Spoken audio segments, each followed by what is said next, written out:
new timer on. When you create this timer, it's a data type of timer, create.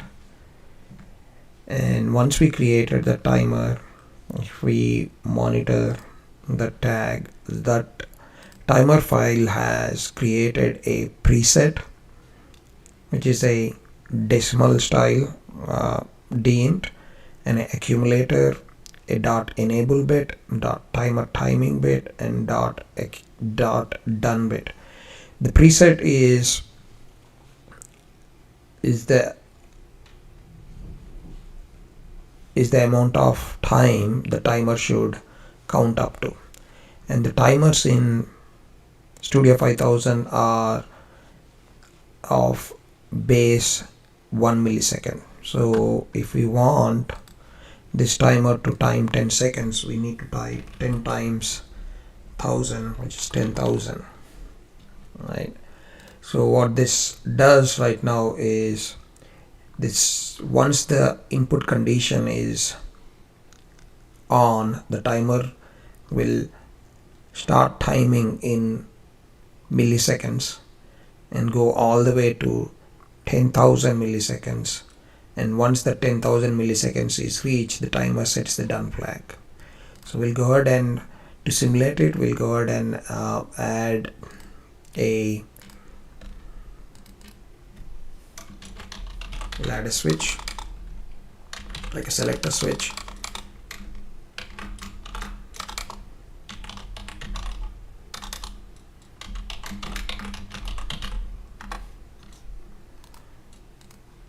Create a select switch, and we want to insert one more rung, and we will use timer 1 ton dot enable bit,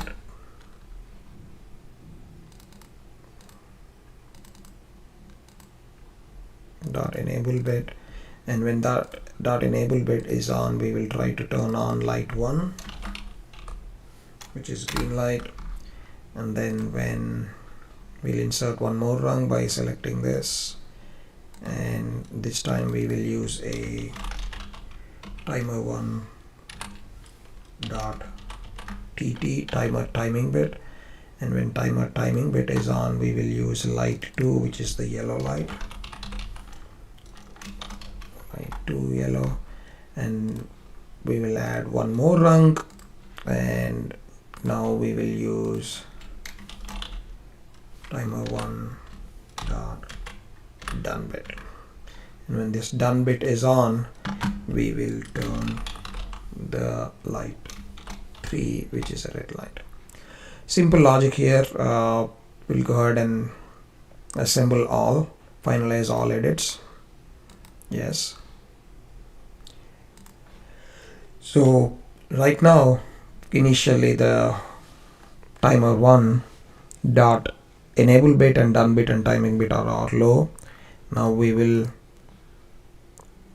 turn the selector switch to on. Once that's on, the timer stops timing. The enable bit is on, the green light is on, and since the timer is timing, the yellow light is on. And once the timer is done, the done bit comes on and the red light comes on. Once the done bit is on, the timer timing goes off. So, and once we deselect the select switch, everything resets to 0.